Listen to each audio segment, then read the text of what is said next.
Total 3 step सीखने वाले थे इस चैप्टर के अंदर हम। स्टेप 1 किया था लास्ट क्लास में डिस्कस। स्टेप 1 था empty the balance sheet. Question के अंदर आपको बैलेंस शीट दिखे, उनको इन 3 जगहों पर लिख करके आपको खाली कर देना है। बेसिकली 9 अकाउंट के हमने 3 अकाउंट बना दिए। रियलाइजेशन अकाउंट के डेबिट में लिखी सारी असेट्स जो कि सेलेबल है। कैश हम सेल नहीं करते, हमने कैश को उधर नहीं लिखा। क्रेडिट साइड में हमने लिखी है लायबिलिटीज जो कि हमें पे करनी है। अगर कोई रिजर्व है तो वो पे नहीं करना, वो कैपिटल अकाउंट में जाएगा। और कैपिटल अकाउंट का बैलेंस कैपिटल अकाउंट में ही बाय बैलेंस बीडी देना। अगर कैपिटल एसेट साइड में देखे तो मतलब उसका डेबिट बैलेंस है, तो डेबिट साइड में बैलेंस बीडी लिखा जाएगा। कैश का बैलेंस कैश में, कैपिटल का बैलेंस कैपिटल में, और बाकी सारी एसेट लायबिलिटी रियलाइजेशन में। स्टेप 1 में क्या किया हमने, बैलेंस शीट खाली करी। स्टेप 1 पढ़ते टाइम, बैलेंस शीट खाली करते टाइम हमने एडजस्टमेंट बिल्कुल नहीं पढ़ी। एडजस्टमेंट का कोई रोल नहीं है स्टेप 1।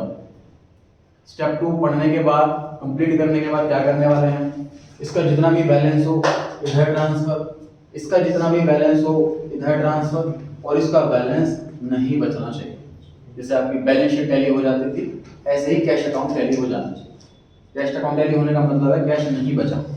कैश का बैलेंस बचने का मतलब है कि कैश बच रहा है, कैश नहीं बचना चाहिए एटलीस्ट। ऐसा करने से सारे अकाउंट क्लोज हो जाएंगे, हम अपनी ड्यूटी से फ्री हो जाएंगे। ध्यान रखो स्टेप 1 अब स्टेप 2 की ओर बढ़ेंगे। Yes sir. स्टेप 2 में होने क्या वाला बेसिकली, तो स्टेप 2 में हम एसेट लायबिलिटी बेचने वाले हैं। बिजनेस बंद कर रहे हैं क्योंकि हम एक एक करके सारी एसेट्स को बेचेंगे और एक एक करके सारी लायबिलिटीज को पे करेंगे। अब एसेट कितने में बिकी, लायबिलिटी वालों को कितना पैसा दिया, इसकी इंफॉर्मेशन लिखी होती है स्टेप 2 में कुछ नहीं। व्हाट इज स्टेप 2, जितनी भी इंफॉर्मेशन होती है कि एसेट कितने की बिकी और लायबिलिटी कितने की पे हुई, ये सारी इंफॉर्मेशन दे रखी होती है। क्या पढ़ें पहली इंफॉर्मेशन लिखा हुआ है on the above date Edu and Gate decided to dissolve the firm. उन्होंने डिसाइड कर लिया कि हम बंद करने वाले हैं। पहले मैं थर्ड वाला पॉइंट पढ़ रहा हूं, थर्ड पॉइंट पढ़ रहा हूं पहले। Assets realised as bonus, debtor से मिले 9000 रुपए, डेटर से 9000 रुपए मिले। अब ध्यान से देखिए, डेटर बैलेंस शीट के अंदर कितने हैं, डेटर बैलेंस शीट के अंदर सब 12000 के हैं, 12000 रुपए के हैं। जब हम उनसे पैसे लेने के लिए गए तो उन्होंने कहा जी हमारे पास तो 9000 रुपए ही लेने हो तो लो। बेसिकली कई सारे डेटर होंगे, किसी से पूरा पैसा मिल गया, किसी से आधा मिला, किसी से मिला ही नहीं, तो 12 की जगह 9000 रुपए मिले। लेकिन हम 12000 रुपए को पहले ही एक्सपेंस बोल चुके हैं, लॉस बोल चुके हैं, ऐसा मान रहे हैं कि 1 रुपया भी नहीं मिलने वाला, और अब मिल रहे हैं 9000। प्रॉफिट होगा कि नहीं होगा? तो अब इसको 3000 का लॉस नहीं बोलना, 9000 का प्रॉफिट बोलना। फिर समझते हैं इसको। इस डेटर 12000 के और पैसे मिल रहे हैं 9000, तो साफ साफ दिख रहा है 3000 रुपए का लॉस है। ये प्रॉफिट कहां से आ गया? तो हमने सिखाया था ये बात लास्ट क्लास में कि जैसे गुड्स के केस में हम परचेज सेल नाम से सेपरेट अकाउंट खोलते हैं। जब गुड्स खरीदते हैं तो पूरा खर्चा मान लेते हैं परचेज के नाम से, और जब गुड्स बिकते हैं तो पूरी इनकम मान लेते हैं सेल्स के नाम से। यही काम, यही ट्रीटमेंट हम फॉलो कर रहे हैं यहाँ पर कि डेटर जितने रुपए के बिके सारे के सारे जीरो हो गए, 1 रुपए के भी नहीं बचे, एक्सपेंस हो गया, और रियलाइजेशन अकाउंट के डेबिट में मैंने उसको एज एन एक्सपेंस लिख दिया। अब डेटर की बुक वैल्यू मेरी बुक्स में 0। अब ये सोचना है कि 0 रुपए वाली एसेट 9000 में बिक गई, तो 9000 का प्रॉफिट है। ठीक है, प्रॉफिट किधर आना है सर? रियलाइजेशन अकाउंट के क्रेडिट साइड। एंट्री क्या बनी सर? रियलाइजेशन अकाउंट तो क्रेडिट होगा, डेटर से पैसा आ रहा है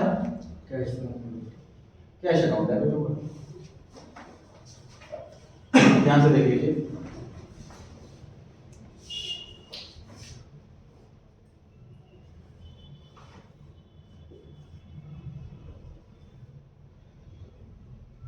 ध्यान से देखो। पहली बात जो हमने सीखी थी चैप्टर के अंदर कि बैलेंस शीट के अंदर 9 आइटम गिवन, 9 को हमने 3 बना दिया। स्टेप 2 में एक चीज ध्यान रखें कि हमारे सामने ऑलरेडी 3 अकाउंट है और हमें घटाते हुए इस 3 को 2 बनाना है, 2 को 1 बनाना है, 1 को 0 बनाना है, 3 को 4 नहीं बनाना। तो जब भी आप स्टेप 2 में हो और कोई भी एंट्री पास कर रहे हो तो डेबिट या क्रेडिट कोई सी भी साइड में इन 3 के अलावा कोई चौथा नाम नहीं। क्योंकि अगर आप चौथा नाम लिखोगे तो वो नया अकाउंट ओपन हो जाएगा। उस टाइम हमारा काम है अकाउंट क्लोज करना, ओपन करना नहीं। तो आसान हो गया काम। तो समझ लीजिए कि एंट्री करनी है और डेबिट में क्या लिखना है, उसके तीन ऑप्शन है, realisation account, partners capital account, cash account. Credit side में क्या लिखना है, उसके दो ऑप्शन बचे, क्योंकि डेबिट में आ गया क्रेडिट तो आएगा। दो ऑप्शन बचे क्रेडिट साइड के, समझ में आ रही है बात? आसान हो गया। तो जो भी ट्रांजैक्शन पढ़ो उसमें आपको ये दिमाग लगाना है पहले कैश पे आ जाओ। ट्रांजैक्शन के अंदर आपको लग रहा है कैश इन्वॉल्व है कि नहीं, पहले ये चीज देखो। अगर लग रहा है कैश इन्वॉल्व है तो कैसे पता लगेगा? एसेट पे की ऐसा लिखा होगा तो पैसा आ रहा होगा, एक्सपेंस पे की ऐसा लिखा होगा तो पैसा आ रहा होगा, क्रेडिटर को पैसे दिए ऐसा लिखा होगा तो पे हो रहा, पैसा जा रहा होगा।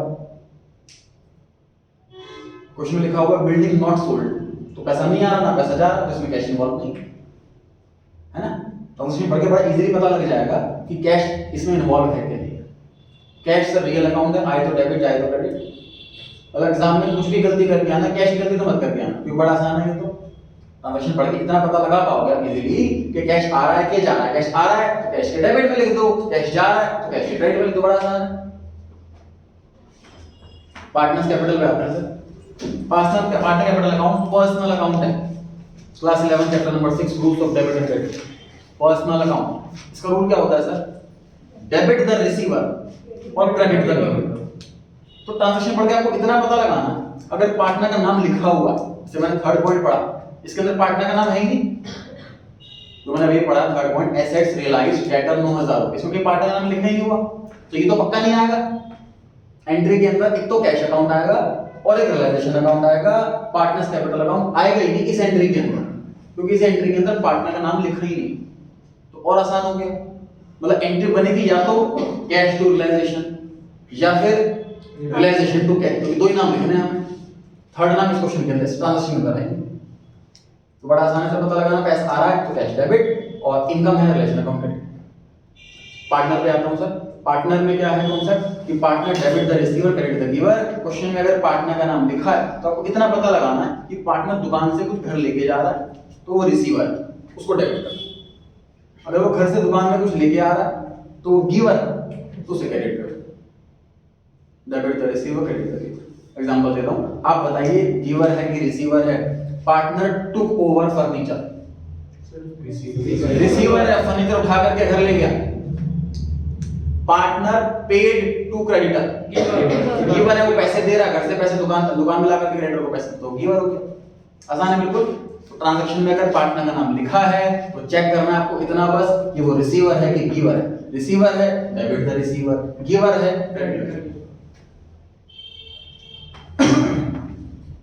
इनकम हो रही है, क्रेडिट एक्सपेंस और डेबिट, नॉमिनल अकाउंट, तीनों अकाउंट आ गए ये क्वेश्चन के अंदर। Real, personal, nominal. Real debit what comes in, credit what goes out. पैसा आ रहा है तो डेबिट, जा रहा है तो क्रेडिट।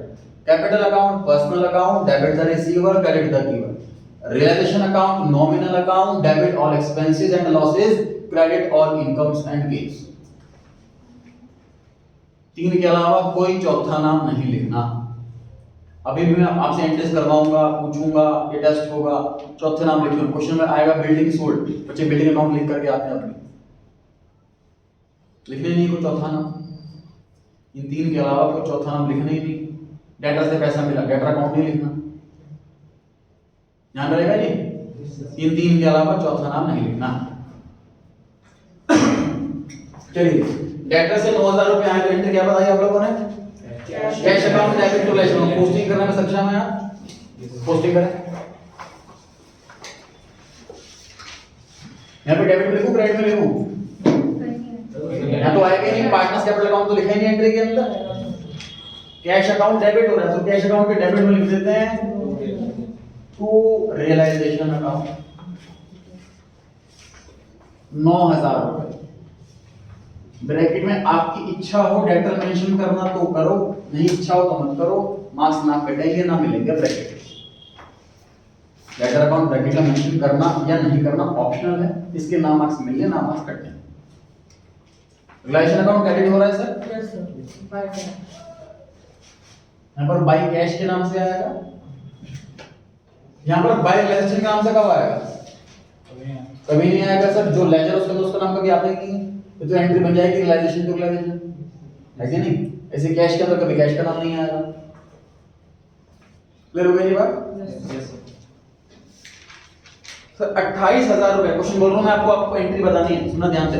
28,000 रुपए का फर्नीचर 21,000 रुपए में बिका, जर्नल एंट्री बताओ। Cash account debit to realisation account कितना? 21,000। इसका मतलब सर एक और चीज आप नोटिस करोगा कि सर जब हमने स्टेप 1 किया, बैलेंस शीट खाली करी, उस टाइम हमने स्टेप 2 एडजस्टमेंट को देख रही थी। अब भी ये काम करना है, जब स्टेप 2 सॉल्व कर रहे हैं, एडजस्टमेंट सॉल्व कर रहे हैं, तो बैलेंस शीट देखनी नहीं। फर्नीचर 21,000 रुपए का बिका है, मुझे 21,000 रुपए से एंट्री करनी है। अब था ये 20 का या 50 का मैटर ही नहीं करता, क्योंकि अब ये मेरे बुक्स में 0 रुपीस का हो चुका है। क्लियर हो गई बात? पोस्टिंग कर दीजिए।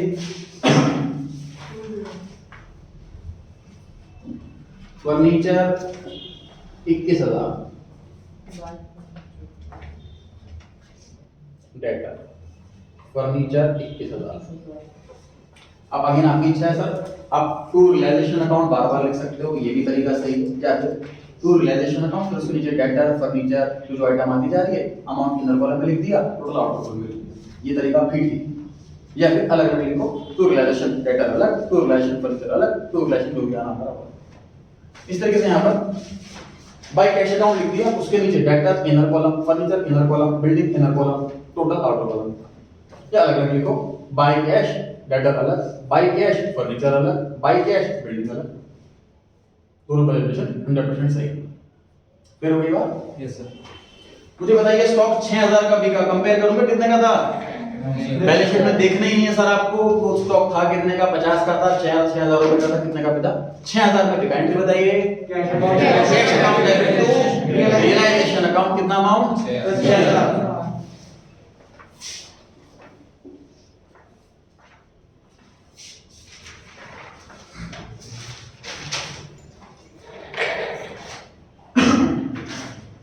सर लैंड बिल्डिंग 40,000 रुपए की थी, 40,000 रुपए की लैंड बिल्डिंग सिर्फ 6,000 में बिकी। एंट्री बताइए। Cash account debit to realisation account कितना? 6,000। बिल्कुल सही।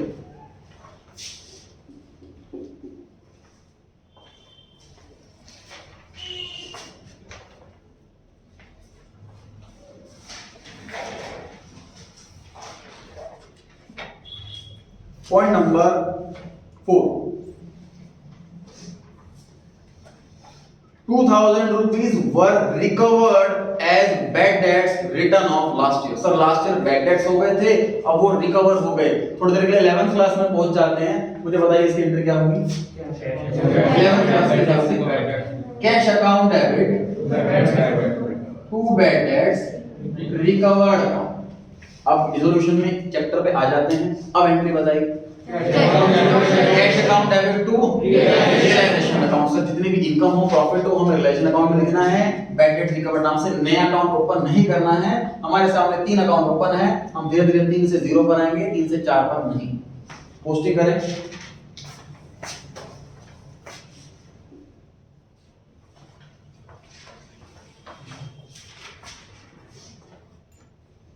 कैश अकाउंट में डेबिट में पैसा आ रहा है, रियलाइजेशन अकाउंट क्रेडिट साइड क्योंकि इनकम।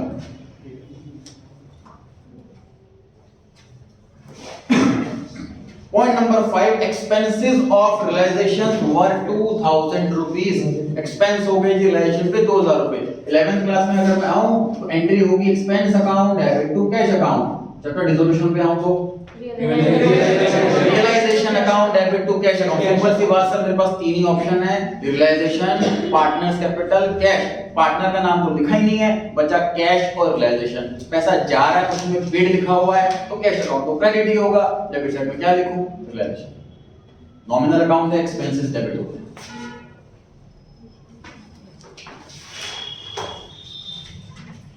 पर्टिकुलर्स का कॉलम में मिस कर रहा हूं, कॉरेस्पॉन्डिंग नाम लिखना है। इसमें इसका नाम लगा दो, इसमें इसका नाम लगा दो।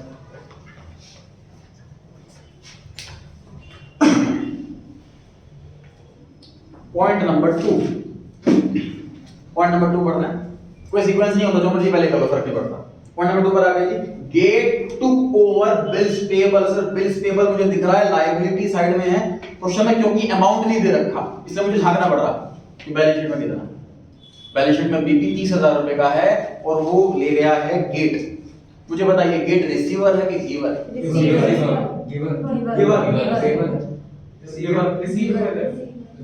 गिवर। ध्यान रखिए लैंग्वेज पर नहीं जाना है सर, मीनिंग पर जाना है। मान लीजिए एक पर्सन का सपोज बिजनेस सबको खत्म कर रहा है, वो बिजनेस छोड़ के सपोज संन्यास पे जा रहा है ब्रदर, तो उसका दूसरा भाई कहता है कि सर आपका ये वाला घर मैं ले लेता हूँ। दूसरा भाई अच्छा है, वो कहता है जी आपका लोन मैं ले लेता हूँ, आपका कुछ कर्जा है तो वो मैं ले लेता हूँ। तो जो कर्जा ले रहा है वो रिसीवर है क्या? वो गिवर ही तो है। वो लैंग्वेज ये रहा है कि मैं लोन ले लेता हूँ, एक्चुअल में तो वो ये कह रहा है कि आपका लोन मैं पे कर देता हूँ। भाई बीपी घर लेके थोड़ी ना उसको कुछ यूज कर सकता है, वो पे तो करना पड़ेगा उसको पैसे, ठीक है। कोई लायबिलिटी अगर कोई पर्सन टेक ओवर कर रहा है, दैट मींस उस लायबिलिटी वाले को वो पर्सन पे करेगा ना। मिस्टर गेट पार्टनर अगर बीपी नाम की लायबिलिटी टेक ओवर कर रहा है बिजनेस से, तो अल्टीमेटली वो बीपी वालों को पे करेगा। जिसको बीपी इशू कर रखे हैं उन सबको टाइम पर, जो भी मैच्योरिटी का टाइम आएगा, बेसिकली वो क्या रहा कि बीपी में टाइम पीरियड होता है और टाइम पीरियड पूरा होने से पहले ही अगर हमारी फर्म बंद हो रही है तो उन लोगों को पैसे अभी क्यों दें? किसी को 2 महीने बाद देने हैं, किसी को 3 महीने बाद देने हैं, पैसे उनको अभी क्यों दें? इसलिए पार्टनर कहता है कि उन लोगों को 30,000 रुपए देने हैं, उनको पैसे मैं दे दूंगा, तुम मेरे खाते में 30,000 रुपए ले लो। ये लैंग्वेज होती है पार्टनर की, हम अकाउंटेंट से। ये जो 30,000 रुपए की लायबिलिटी है इनको मैं देख लूंगा, मेरे खाते में लिख दो। क्लियर हो रही है बात? तो रिसीवर नहीं है, गिवर है। हमें लैंग्वेज पे नहीं जाना, मीनिंग पे जाना। कोई पर्सन अगर लायबिलिटी लेके जा रहा है तो अल्टीमेटली पे ही करेगा, गिवर। क्लियर हो गई बात? तो पार्टनर का नाम आ गया सर इस क्वेश्चन में, इस वाले ट्रांजैक्शन में। तो पार्टनर का नाम तो आएगा, गेट कैपिटल तो आएगा, या तो डेबिट में या क्रेडिट में। किधर लिखना चाहिए, डेबिट में कि क्रेडिट में? क्रेडिट का गिवर क्रेडिट ही होगा टू गेट्स कैपिटल अकाउंट। मुझे बताइए कैश आ रहा है कि जा रहा है? जा रहा है। No effect on cash. देखिए कैश से हमारा मतलब पता क्या होता है? जो बिजनेस के अंदर कैश रखा होता है। पार्टनर के पॉकेट में कितना कैश है वो थोड़ी ना काउंट करते हैं। जो 10,000 रुपए लिखा हुआ है ये वही तो कैश है जो बिजनेस के अंदर रखा हुआ है। तो बिजनेस का कैश 10,000 रुपए था, एसेट्स बेचकर कितना पैसा आ गया? अब इसमें से बीपी वालों को 1 रुपया भी ना गया ना आया वहां से, कैश पे तो कोई इम्पैक्ट ही नहीं है। पार्टनर बीपी नाम की लायबिलिटी लेकर के जा रहा है, पार्टनर को पे करेगा अपनी पॉकेट से। फिलहाल तो बिजनेस का कैश ना इंक्रीज हो रहा ना डिक्रीज हो रहा, कैश पे कोई इम्पैक्ट नहीं है। कैश अकाउंट ना डेबिट करना ना क्रेडिट करना। क्या बचा यहां पर? रियलाइजेशन। लेकिन सर रियलाइजेशन अकाउंट तो तब डेबिट होता है जब लॉस होता है। यहां पे लॉस कहां हो रहा है? लायबिलिटी को पे करना कोई लॉस थोड़ी होता है। लॉस पता है क्यों है? क्योंकि लायबिलिटी हम ऑलरेडी जीरो कर चुके हैं। बीपी नाम की लायबिलिटी 30,000 रुपए की थी, हमने यहां ट्रांसफर करके ऐसा मान लिया था कि हमें 1 रुपया भी नहीं देना, बिल्कुल जीरो कर दी थी लायबिलिटी। अब एक 0 रुपीस की लायबिलिटी वाले को हमें 30,000 रुपए देने पड़ रहे हैं, 30,000 रुपए का नुकसान, इसलिए रिलेशन अकाउंट डेबिट हो रहा। ये लॉजिक अगर नहीं भी पढ़ता पल्ले तो आप इस तरीके से भी कर सकते हो इस चैप्टर को कि पार्टनर का नाम आ रहा है तो पार्टनर का नाम लिख दो, कैश आ रहा है तो कैश लिख दो, जो साइड खाली दिखे वहां रिलेशन। इस 11th क्लास में करते थे रेक्टिफिकेशन में, सस्पेंस अकाउंट जो खाली दिखे वहां सस्पेंस लिख दो, सेल्स बढ़ गई तो उसे कटा दो, sales account debit, credit side खाली है तो वहां पे सस्पेंस। यहाँ पर भी ट्रिक लगा सकते हो, जो साइड खाली दिखे वहां पर रिलेशन। अगर एक्सपेंस है, इनकम है, ये पल्ले नहीं पड़ रही, बाकी मेरा काम लॉजिक से बताने का भी है। लायबिलिटी को जैसे एसेट को जीरो मान लिया था कि मानेंगे 1 रुपया भी नहीं मिल पाएगा, ऐसे ही लायबिलिटी को भी जीरो मान लिया था कि 1 रुपया भी नहीं देना। स्टार्टिंग में ऐसा मान लिया था अकाउंटिंग इजी करने के लिए, ताकि बार प्रॉफिट ना निकालना पड़े, हर एक लायबिलिटी को बराबर अमाउंट नहीं देना। फॉर्म डिसोल्यूशन चल रही है इस टाइम, हो सकता है किसी को एक्स्ट्रा पैसे देने पड़े, हो सकता है किसी को कम पैसे दें, हो सकता है किसी को पैसे ना दें, तो 10-20 बार प्रॉफिट लॉस निकलेगा, कैसे प्रॉफिट बांटते फिरेंगे। इस अकाउंटिंग को इजी करने के लिए हमने रियलाइजेशन अकाउंट का कॉन्सेप्ट बनाया है कि ताकि प्रॉफिट या लॉस एक ही बार में निकल जाए। सिंपल सी बात है कि 30,000 रुपए यहाँ लिखे हैं मैंने, अब 30,000 रुपए यहाँ लिखूंगा, अल्टीमेटली ना 30,000 की वजह से प्रॉफिट हुआ ना 30,000 की वजह से लॉस हुआ। तो जो अगर मैं 29 पे करता हूं, इधर 30 इधर 29, ऑटोमेटिकली 1,000 रुपए का प्रॉफिट बुक हो जाएगा। सपोज मैं उसको 32 पे करता, इधर 30 इधर 32, ऑटोमेटिकली 2000 रुपए का लॉस हो जाता। तो ये ऑटोमेटिकली प्रॉफिट हमारा लास्ट में कैलकुलेट करके बता देगा। प्रॉफिट लॉस हमें अलग अलग कैलकुलेट करने की जरूरत नहीं है, इस वजह से हमने ये कॉन्सेप्ट बनाया है रियलाइजेशन अकाउंट। क्लियर हो गई जी बात? Yes sir. तो एंट्री बनी realisation account debit to Gates capital account 30,000, तुरंत पोस्टिंग कर देंगे इसकी। एंट्री है Gates capital account debit to realisation account debit to Gates capital account 30,000।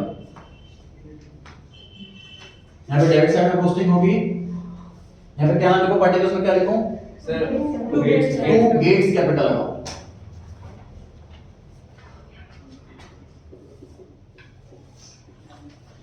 Bye realisation account Gate के नीचे 30,000। क्लियर हो गई जी बात? स्टार्टिंग क्वेश्चन जितना अलर्ट होकर के करोगे उतना ध्यान रहेगा। सर ये लोन तो सर क्रेडिट साइड पर आ रहा है, मतलब सर ये बीपी तो क्रेडिट साइड पर आ रहा है पार्टनर्स कैपिटल से। मुझे बताइए, मैंने गेट के क्रेडिट में 30,000 रुपए लिखा है, तो कैपिटल बढ़ाई है कि घटाई? बढ़ाई है। कैपिटल बढ़ाई। तो उसके बाद देखिए कि भाई हम अकाउंटेंट हैं और गेट जो पार्टनर है हमने उसको 30,000 रुपए तो ओरिजिनली देने थे, है ना? अब वो दुकान की लायबिलिटी को खुद पे कर रहा है 30,000 की, तो अब हमें 60,000 देने चाहिए ना उसको। कैपिटल बढ़ा रहे हैं 30,000 तो हम ओरिजिनली उसको देने के थे कैपिटल के, अब वो और लायबिलिटी पे कर रहा है बिजनेस की, तो अब हम उसको 60,000 रुपए देंगे, कैपिटल बढ़ा दीजिए हम। दूसरा लॉजिक क्रेडिट का भी है। पॉइंट नंबर 1 के अंदर दो अलग अलग ट्रांजैक्शन है, दोनों को अलग अलग पढ़ेंगे। पहला, एडयू टुक ओवर ट्रक।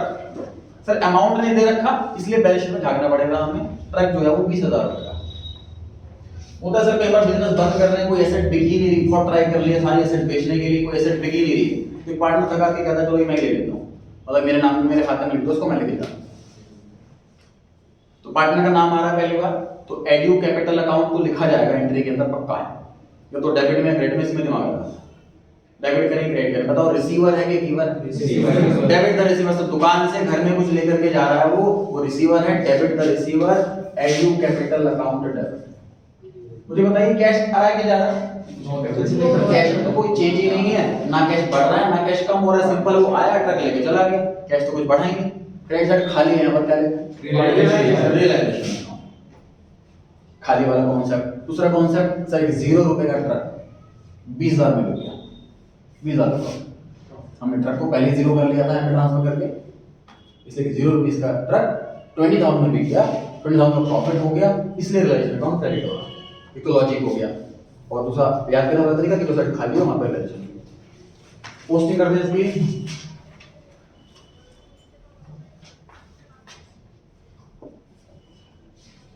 यहाँ पर क्या लिखना है मुझे? रियलाइजेशन या फिर ट्रक बनता है कैपिटल। हाँ, और यहाँ पर क्या लिखना है? बाय एडयूस कैपिटल। तो बात पार्टनर्स कैपिटल ले लिखे। पार्टनर कैपिटल वर्ड को तो पता है इसलिए आईडी को वेट कौन लेकर गया था। और प्रैक्टिकली पार्टनर कैपिटल टर्म तो हम लिखते ही नहीं कभी भी। विद अस पार्टनर उन्होंने लिख दिया पार्टनर कैपिटल टू कैश, कौन पैसा लेकर गया, हमेशा नाम लिखा जाएगा।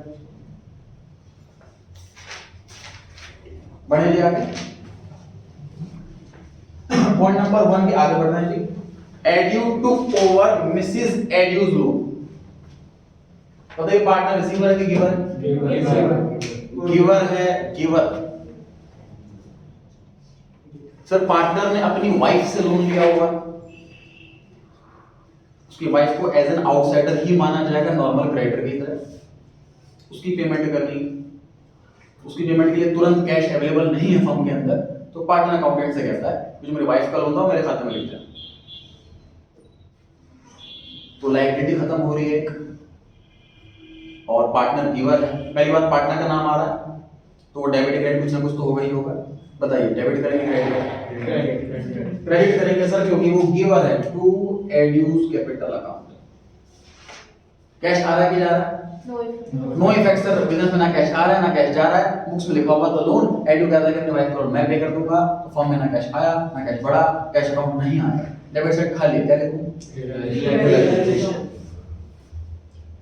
लॉजिक से लॉस हो गया सर, क्योंकि वाइफ का लोन हमने पहले ही 0 मान लिया था रियलाइजेशन में ट्रांसफर करके, अब पूरा पे करना पड़ रहा है, इससे लॉस हो रहा। ये मत सोचना कि सर पे कहाँ करना पड़ रहा है, पार्टनर तो ले जा रहा है, पार्टनर ना फ्री में पे कर रहा है, खाता नहीं पाएगा वो पैसे। बना लिया बात, कोई एहसान नहीं कर रहा, मतलब वो पार्टनर कहता है कि मैं लोन पे कर दूंगा, तो उसके खाते में पैसा लिख रहे हैं ना। अब हम एडयूस वाइफ को पैसा ना देकर के एडू को पैसा देंगे, पैसा तो देना ही, ठीक है। तो लॉस इसलिए हो रहा है। कितने का लोन है सर, अमाउंट नहीं रखा है, इसे झांकना पड़ेगा हमें 6000 6000।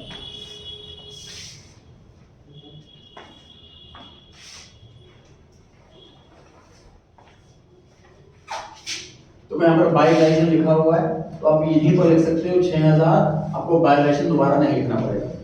अगर लिखते हो तो गलत नहीं, अगर आप बाय लाइसेंस अलग से लिख दिया 6000 तो भी सही है।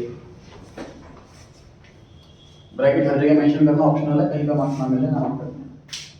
नहीं, स्टेप 2 कंप्लीट हो गया। स्टेप 2 में सर क्या सीखा हमने, स्टेप 2 में सर इतनी बात सीखी, कुछ नहीं करना है, जर्नल एंट्री करनी है। बैलेंस तो एग्जाम में चेक नहीं की जाएगी, प्रैक्टिस के लिए करा रहा हूं, हमारे माइंड में सीधा लेजर पोस्टिंग करनी है, डेबिट में क्रेडिट। बड़ा आसान है, ट्रांजैक्शन के अंदर सर तीन में से ही कोई एक नाम लिखना है हमें। पैसा आ रहा है तो कैश डेबिट, पैसा जा रहा है तो कैश क्रेडिट। पार्टनर का नाम लिखा हुआ है, रिसीवर है तो डेबिट, गिवर है तो क्रेडिट। ध्यान रखना, लायबिलिटी टू ओवर करे तो गिवर है, रिसीवर नहीं। बचा वो बैलेंस शीट पे इधर लिख दो, नहीं बल्ले पड़ रहा, मतलब एक क्वेश्चन के अंदर पार्टनर का नाम नहीं है तो कैश आएगा और रियलाइजेशन आएगा, पक्की बात। पार्टनर रिसीवर, कैश आ रहा है तो डेबिट, तो ये क्रेडिट हो जाएगा रियलाइजेशन। कैश जा रहा है तो कैश क्रेडिट हो गया तो रियलाइजेशन डेबिट हो गया। अगर कैश नहीं है, पार्टनर का नाम लिखा हुआ है तो और आसान है, पार्टनर नाम लिखा हुआ है, रिसीवर है तो ये डेबिट, तो यहाँ पर क्रेडिट। पार्टनर गिवर है तो यहाँ पर क्रेडिट और यहाँ पर डेबिट। क्लियर हो गई बात? Yes sir. ध्यान रहेगा। एक बार स्टेप 2 पढ़ते हैं, इसी पेज पे दिया होगा। सिंपल में स्टेप 2 क्या लिखा हुआ है, पढ़िए। एडजस्टमेंट्स, स्टेप 2 का लिखा हुआ है एडजस्टमेंट्स, क्या लिखा हुआ है इसके नीचे, all adjustments are to be entered twice. एक डेबिट में और एक क्रेडिट में, आप नोटिस कर सकते हैं इतनी एडजस्टमेंट हमने पढ़ी, एक डेबिट में लिखी है किसी न किसी एक जगह, और एक जगह क्रेडिट में लिखी, तभी डेबिट क्रेडिट इक्वल रहेगा। सिंपल सी बात, देखिए सर हमारा डेबिट क्रेडिट कैसे इक्वल आएगा। पहली बात, हमने बैलेंस शीट से आइटम उठाई है, बैलेंस शीट ऑलरेडी टैली है, एसेट साइड डेबिट साइड है, credit side liability side credit side है, ऑलरेडी टैली है, डेबिट क्रेडिट इक्वल है। उसके बाद स्टेप 2 में जितनी भी एंट्रीज कर रहे हैं वो भी दो जगह कर रहे हैं, डेबिट क्रेडिट इक्वल चलता रहेगा हमारा। अच्छा, एसेट साइड पर झांकते हैं एक बार, क्या सारी एसेट्स बिक गई, चेक करो। तो पहली एसेट थी लैंड बिल्डिंग, हाँ जी बिक गई, फर्नीचर बिक गया, ट्रक बिक गया, एडू ले गया था, स्टॉक बिक गया, डेटर से पैसा आ गया, कैश स्टॉक के पास रखा, सारी एसेट बिक गई। लायबिलिटीज पर आते हैं, सन्ड्री क्रेडिटर्स उनको नहीं पे करा, बिल्स पेबल तो गेट ले गया, एड्यूज लोन एड्यू ले गया, एम्प्लॉइज प्रोविडेंट फंड नहीं पे करा। तो क्रेडिटर और एम्प्लॉय प्रोविडेंट फंड दो आइटम रह गए। इसके बारे में एडजस्टमेंट में कुछ भी नहीं लिखा हुआ। जहां क्वेश्चन में इंफॉर्मेशन खत्म हो जाती है वहीं से प्रिजम्पशन स्टार्ट होती है। अकाउंट्स में अजम्पशन नहीं होती, प्रिजम्पशन होती है। मतलब ऐसा नहीं है कि आप ऐसा मान लें आई एज्यूम कि नहीं पे करा या आई एज्यूम कि पे कर दिया, ऐसा नहीं चलेगा। प्रिजम्पशन क्या है जी, कि फुल पेमेंट होगी। सिंपल सी बात है, कोई भी लायबिलिटी वाला पेमेंट छोड़ता नहीं है। पार्टनरशिप है, अनलिमिटेड लायबिलिटी। अनलिमिटेड लायबिलिटी, जो पर्सन लोन उधार गुड्स दे रहा है या लोन दे रहा है वो ऑलमोस्ट रिस्क फ्री चल रहा है, क्योंकि उसे पता है कि बिजनेस बंद होने के बाद भी अगर पैसा रिकवर नहीं हो पाया तो पार्टनर की पर्सनल एसेट्स को भी बेचा जा सकता है। तो अनलिमिटेड लायबिलिटी है, इसलिए हमारी प्रिजम्पशन जो है वो पेमेंट की है। ये प्रिज्यूम कर लिया जाएगा कि वो पेमेंट हो गई। 20 to 30% बच्चे ये वाला स्टेप भूल जाते हैं चेक करना। बैलेंस शीट खाली करिए स्टेप 1 में, स्टेप 2 में एडजस्टमेंट सारी की सारी लिख दी, फिर तुरंत क्वेश्चन सॉल्व करके खत्म कर दिया, 11 का कुछ हो गया। स्टेप 3, ये स्टेप 3 है, फाइंड आउट अनपेड लायबिलिटी। अगर बैलेंस शीट लायबिलिटी साइड में कोई ऐसी लायबिलिटी है जिसकी कोई इंफॉर्मेशन नहीं है स्टेप 2 में, तो प्रिज्यूम करो कि वो पे हो गया और उसे पे करने की एंट्री पास कर गया। ये स्टेप 3 पढ़े जी। स्टेप 3 में क्या लिखा हुआ, अनपेड लायबिलिटी पढ़े इसके अंदर, find in balance sheet liability side if there is any unpaid liability left. अगर हां तो उसको तुरंत पे करो फुल अमाउंट। क्लियर हो गई ये बात? Yes sir. तो क्रेडिटर और एम्प्लॉय प्रोविडेंट फंड, मुझे बताइए क्रेडिटर को 20,000 रुपए पे करने की entry, realisation account debit to cash account. मुझे बताइए एम्प्लॉय प्रोविडेंट फंड को पे करने की realisation account debit to cash account. Creditor debit नहीं बोलना, एम्प्लॉय फंड डेबिट नहीं बोलना, पार्टनर तो है नहीं इसके अंदर, सिंपल सी बात है। चाहे स्टेप 3 में हो या स्टेप 2 में हो, एंट्री वही करनी है हमें। इन तीन के अलावा कोई चौथा नाम नहीं लिखना है हमें। किसी को भी पे करना है, कैश जा रहा है, कैश क्रेडिट होगा, बचा हुआ डेबिट। लॉजिक से बात करें सर, क्रेडिटर को हम 0 मान चुके थे, पूरे पैसे देने पड़ रहे, लॉस हो गया। ईपीएफ को 0 मान चुके थे, अब पूरे पैसे देने पड़ रहे, लॉस हो गया। कर दीजिए बोलिए 20,000 और 4,000।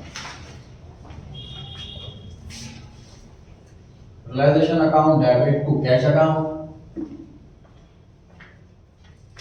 और कैश अकाउंट के क्रेडिट में बाय रियलाइजेशन अकाउंट।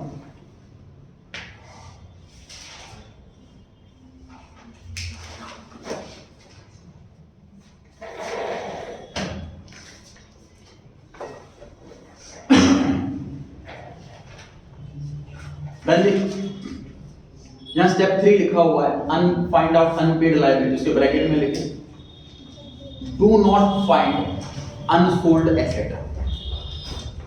नोट्स के अंदर जहां स्टेप 3 लिखा हुआ है वहां लिखा हुआ है अनपेड लायबिलिटी, ब्रैकेट में लिखें do not find unsold asset. क्या मतलब है इसका?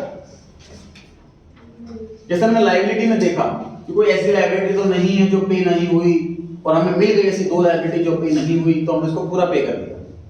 सर मान लीजिए कोई ऐसी एसेट मिल जाती, जैसे लैंड बिल्डिंग, इस क्वेश्चन में लिखा हुआ है कि बैलेंस शीट में 40,000 की थी, एडजस्टमेंट नंबर 3 में लिखा हुआ है कि 6,000 में बिक गई। फॉर एग्जांपल एडजस्टमेंट नंबर 3 में कोई इंफॉर्मेशन नहीं होती लैंड बिल्डिंग, बैलेंस शीट में लैंड बिल्डिंग है, एडजस्टमेंट में कोई इंफॉर्मेशन नहीं, तब प्रिजम्पशन क्या करें? 2 ऑप्शन है सर हमारे पास। एक प्रिजम्पशन ये है कि वो एसेट बिक गई उतने रुपए की, दूसरी assumption ये है कि वो बिकी ही नहीं। What is the best presumption according to prudence? नहीं बिकी। तो एसेट बिकने की तो कोई एंट्री नहीं होती, नहीं बिकने की। एसेट बिकने की तो एंट्री होती, नहीं बिकने की ना कुछ एंट्री होती है। इसलिए मैंने लिखा हुआ है आपको कि अनसोल्ड कोई एसेट है कि नहीं है, ये आपको चेक ही नहीं करना, ये आपको चेक ही नहीं करना। मतलब स्टेप 3 में आपको सिर्फ लायबिलिटी साइड में झांकना है, एसेट साइड में नहीं झांकना। भले 10 एसेट हो, 2 ही बिकी है तो बाकी 8 बिकी नहीं, इसका मतलब ये मानते हुए आपको कुछ भी नहीं करना। ध्यान रहेगा सर फिर वो एसेट तो फिर वैसे रह जाएगी, फिर तो जो लॉस हो गया ना। फॉर एग्जांपल लैंड बिल्डिंग 40,000 रुपए की, मैं यहाँ लिख चुका हूँ पहले, और वो 1 रुपए की नहीं बिकी, यहाँ पर कुछ आए नहीं, ऑटोमेटिकली लॉस हो गया 40,000 रुपए। ठीक है, अब जैसे इस क्वेश्चन के अंदर 40 वाली इच्छा में बिकी थी, तो 34 का लॉस बुक हुआ, बिकी ही नहीं, मैं यहाँ पे लिखूंगा ही नहीं, लॉस बुक हो गया, मतलब लॉस बुक हो जाएगा पूरा कॉस्ट के बराबर। क्लियर हो गई बात? चलिए स्टेप 1 क्या सीखा हमने? एम्प्टी द बैलेंस शीट, पूरी बैलेंस शीट खाली कर दो। स्टेप 2 एडजस्टमेंट देखो ही मत, एसेट इधर, लायबिलिटी इधर, कैपिटल इधर, कैश इधर, रिजर्व्स लॉस इधर, कैपिटल। स्टेप 2 एडजस्टमेंट्स पढ़ो, पढ़ते टाइम ध्यान रखना है 3 के अलावा कोई चौथा नाम नहीं लिखना। कैश के लिए आए तो डेबिट, जाए तो क्रेडिट, पार्टनर के लिए debit the receiver, credit the giver, और रियलाइजेशन के लिए debit all expenses, credit all incomes. Step 3 क्या है? स्टेप 3 बहुत इंपॉर्टेंट, भूल जाते, ध्यान रखना कि कोई अनपेड लायबिलिटी तो नहीं है, ढूंढो, मिले तो पूरा पे करो। तीनों स्टेप कंप्लीट करने के बाद इसका बैलेंस यहाँ ट्रांसफर करो, इसका बैलेंस यहाँ ट्रांसफर करो, और इसका बैलेंस नहीं बचना चाहिए। शुरू हो जाए। रियलाइजेशन अकाउंट का जितना भी बैलेंस आ बैलेंस फिगर कीजिए और ट्रांसफर कर दीजिए पार्टनर्स कैपिटल अकाउंट में। 38,000 बैलेंस आ रही है 38,000। तो दोबारा ट्राई करें, आंसर मैच नहीं कर रहा है, तो आंसर दे रखा है नोट्स में।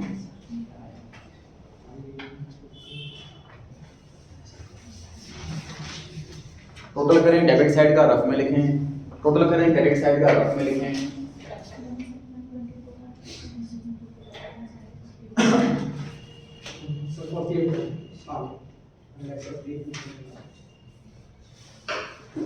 टोटल बताएं डेबिट साइड का। डेबिट साइड का 1,72,000 क्या बाकी सब सहमत हैं इनसे?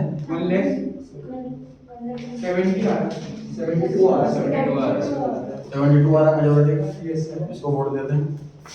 1,24,000 124 आ रहा है क्रेडिट साइड का। यस सर तो 172 में से माइनस कर देंगे से कितना बचा? 48,000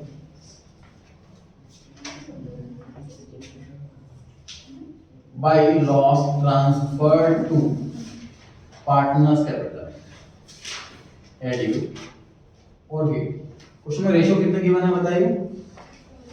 सर इक्वल है। रेशियो नहीं दे रखी है ना, तो इक्वल मान लेंगे। एंट्री बताएगा लॉस की।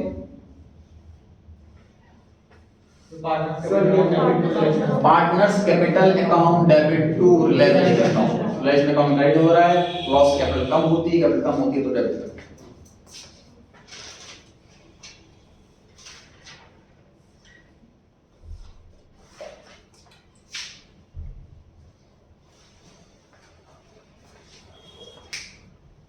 पार्टनर्स कैपिटल अकाउंट के डेबिट में लिखिए to realisation, relation account credit में लिखिए बाय पार्टनर्स कैपिटल ब्रैकेट में ऐसे भी कर सकते हो उसको, ऐसे भी कर सकते हो कि bye partners capital account bracket में लॉस और नीचे एडियो बराबर बराबर, या फिर इस तरीके से by loss transfer to partners capital और अलग अलग बराबर बराबर। जो भी रेशियो दे रखी है रेशियो बांटना है आपको, नहीं रेशियो दे रखी है इक्वल बांटा है 3:2 जो भी रेशियो हो, ये तीन पार्ट में तीन होते हैं।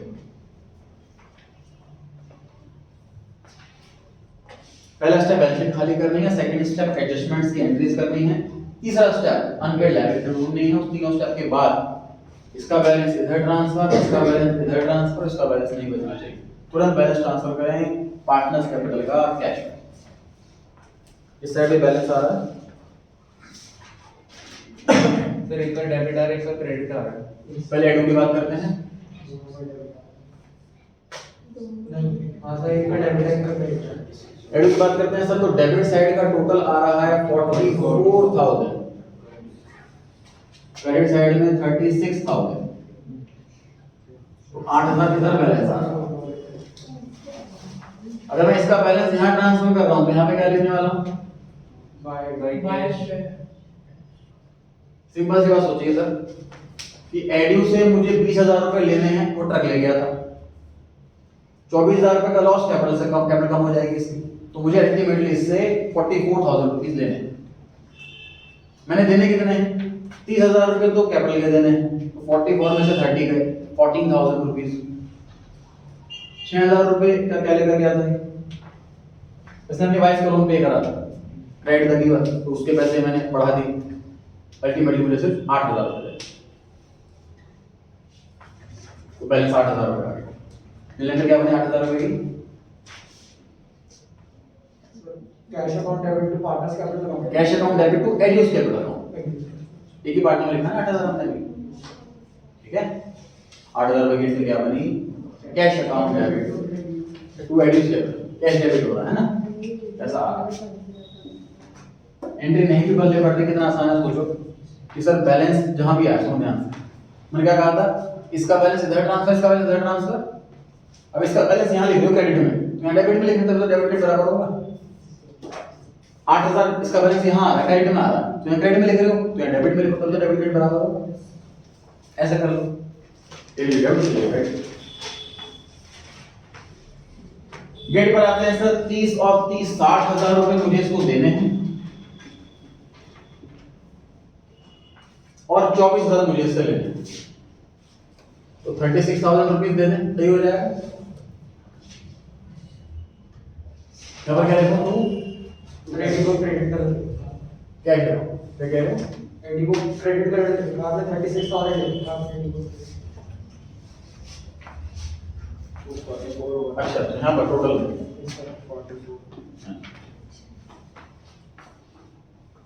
टोटल गेट का आ रहा है 61 रुपीज देने हैं, 24 कट गए लॉस के, तो 37 रुपीज देने वाले हैं।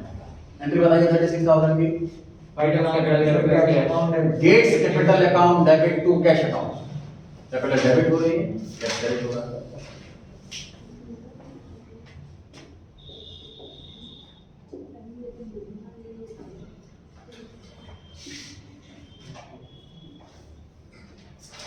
इतना करने के ये बार टोटल कैश अकाउंट का टैली होना चाहिए। टैली हो रहा तो मैंने सही पढ़ा, नहीं हो रहा तो आपने गलत पढ़ा। कितना टोटल बना है? 62 सर सही है 62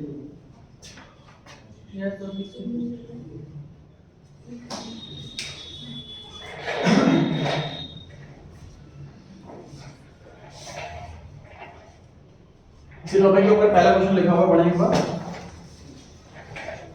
name the asset which is not transferred to realisation but amount is received. कोई ऐसी एसेट जो हमने रियलाइजेशन में ट्रांसफर करी ही नहीं बट फिर भी उससे पैसा मिल जाता है। सर ऐसी एसेट कैसे होती है, ध्यान से देखिए। डेप्रिसिएशन चैप्टर के अंदर पढ़ा है कि एस्टिमेटेड लाइफ हम एक्सपेक्ट करते हैं और डिडक्शन लगाना चालू करते हैं। फॉर एग्जांपल मशीन की लाइफ 10 साल मानी हमने और 10 साल में मशीन को पूरा खत्म कर दिया, जीरो कर दिया, लेकिन मशीन अभी भी काम कर रही है, पैसा थोड़ा देंगे उसको, उसकी बुक वैल्यू जीरो है, बैलेंस शीट में नहीं दिख रही मशीनरी, लेकिन एक्चुअल मशीन में काम हो रहा है, बुक वैल्यू जीरो। इसे बोलते हैं अनरिकॉर्डेड एसेट। नंबर बुक्स में रिकॉर्ड नहीं, वो बिकेगी जब बंद करें तो पैसा आएगा। कई ऐसे आइटम जो यूज में नहीं है, स्क्रैप में आता, स्कूल में देखा होगा आपने, स्टोर रूम टाइप होता है, पुरानी बेंचेज हैं, पुराने कंप्यूटर काम नहीं कर रहे, वो पड़े होते हैं, तो जब बंद होगा अगर बिजनेस तो उनको बेचा जाएगा, उससे पैसा कुछ मिलेगा। अनरिकॉर्डेड एसेट वो होती है जो बुक्स में नहीं है बट एग्जिस्ट कर रही है, बिजनेस बंद होगा तो उसको बेचा जाएगा। चलिए एंट्री बताइए इसकी।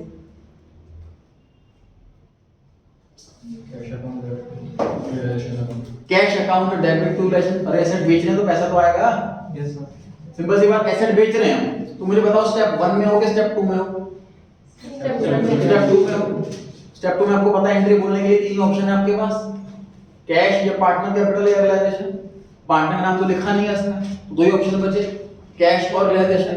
पैसा आ रहा है तो कैश डेबिट बोल दो, पैसा जा रहा है तो कैश क्रेडिट बोल दो। एसेट बेच रहे हैं तो पैसा आ रहा है, कैश डेबिट बोले, ठीक है, इजी है बिल्कुल। सेकंड, कोई ऐसी दो लायबिलिटी का नाम बताओ जो रियलाइजेशन में ट्रांसफर तो नहीं होती लेकिन इसकी पेमेंट होती है।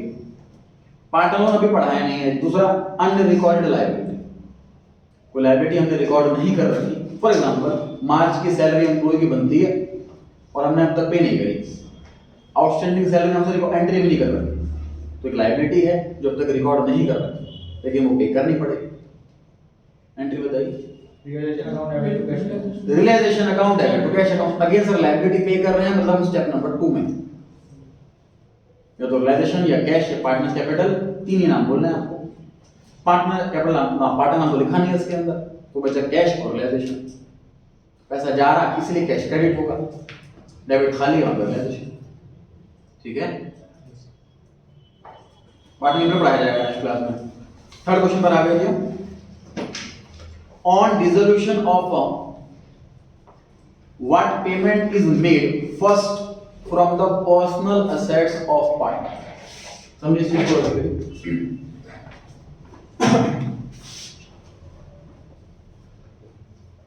सर एक फर्म है जिसमें ए और बी पार्टनर हैं, इसकी लायबिलिटीज हैं 10 लाख की, बिजनेस में लॉसेस चल रहे हैं, सारी एसेट्स को बेच दिया, फर्म बंद कर दी, एसेट बिकी 6 लाख, तो बैलेंस कितना रहेगा लायबिलिटी वालों का?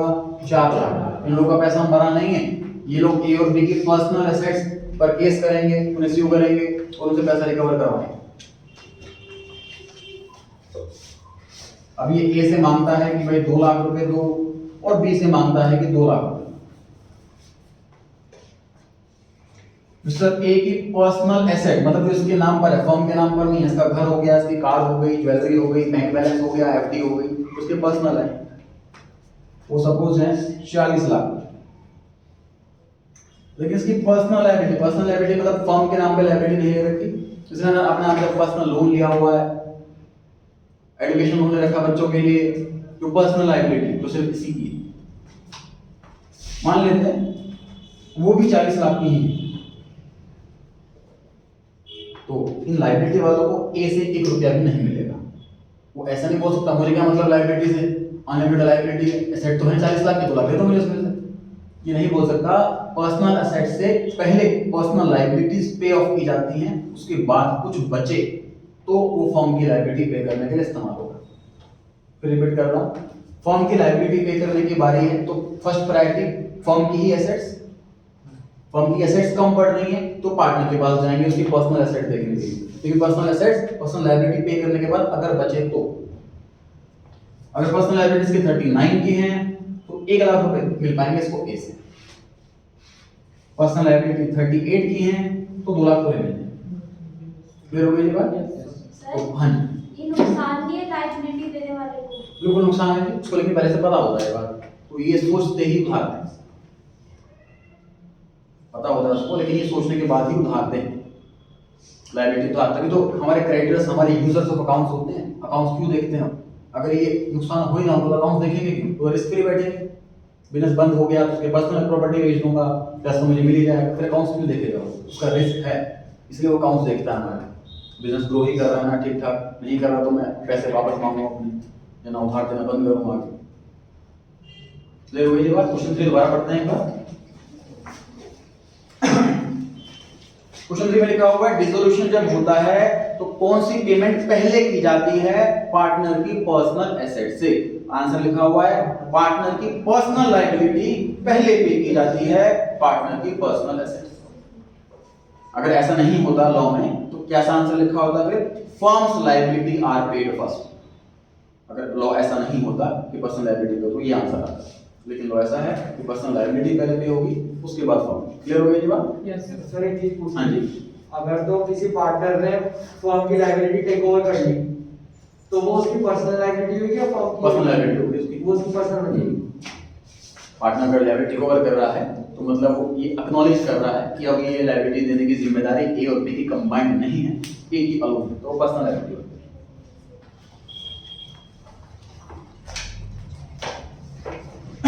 ये क्वेश्चन लिख रहा हूं जी मैं, आप बताएंगे इसका आंसर।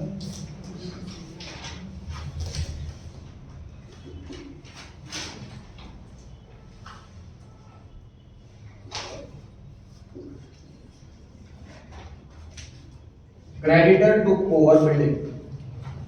तो क्रेडिटर बेसिकली पैसे मांगने के लिए आता है फर्म में, फर्म बंद हो रही है, फर्म के पार्टनर्स कहते हैं जी पैसे तो है ही नहीं, हम एसेट बेचेंगे तो आपका पैसा मिल जाएगा, अब एसेट बेचने की कोशिश कर रहे हैं। तो क्रेडिटर कहता है कौन सा एसेट बेच रहे हो? कहता है जी बिल्डिंग बेच रहा हूं। वो कहता है बिल्डिंग मुझे दे दो। हिसाब साफ, हमने बिल्डिंग क्रेडिटर को दे दी। ये ट्रांजैक्शन एंट्री सोचनी है इसके लिए। मुझे बताइए स्टेप 1 में है क्या स्टेप 2 में है क्या स्टेप 3 में? स्टेप 2 में है। स्टेप 1 तो बैलेंस शीट खाली करने का होता है, उसमें कोई ट्रांजैक्शन तो होती नहीं, सीधा अकाउंट का बैलेंस होता है। वो भी ट्रांजैक्शन दे रखी है तो डेफिनेटली हम स्टेप 2 में ट्राई कीजिए। No entry. वो कोई answer? Creditor account debit to cash account. Creditor account debit to cash account. आपने चौथा नाम खोल दिया, चौथा नाम नहीं रखना है सर हमारे पास, जब भी एंट्री बोले 3 ही नाम रखने एक आंसर आया है realisation account debit to cash account. मतलब कि आप सोच रहे हो कि कैश कम हो रहा है, कैश कहां कम हो रहा है?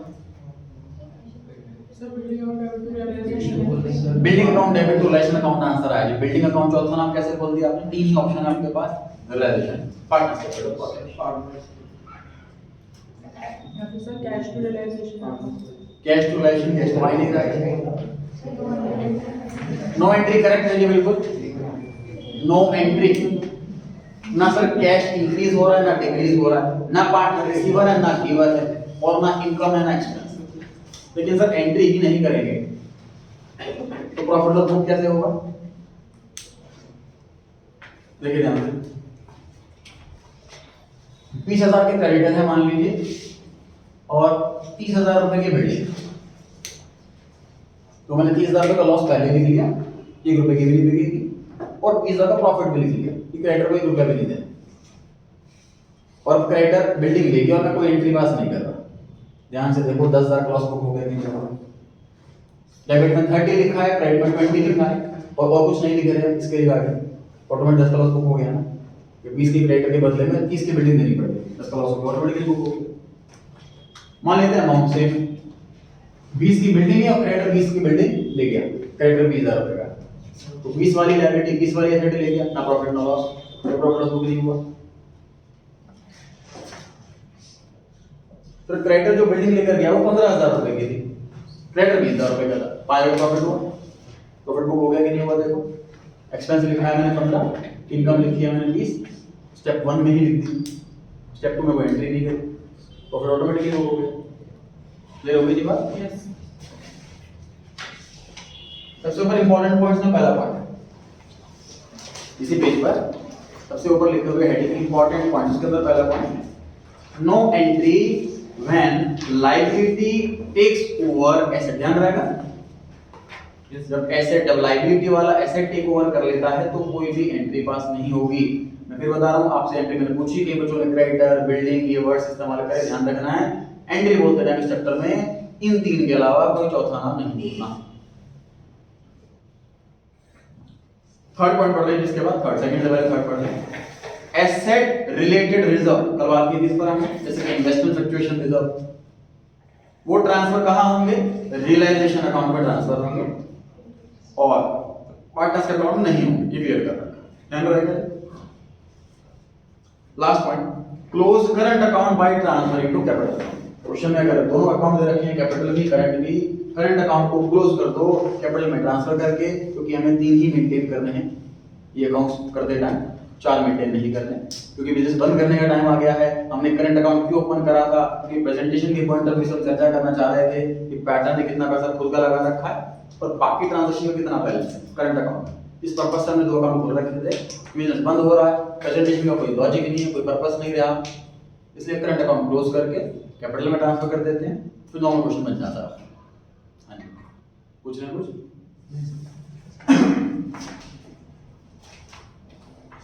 इस पेज पर पार्टनर्स लोन के अलावा मेरे ख्याल से कोई पॉइंट नहीं बचा। चलिए कल कंटिन्यू करेंगे। कल आपका एक्स्ट्रा क्लास है 1 बजे, प्रेजेंट या कोई बजे आना है।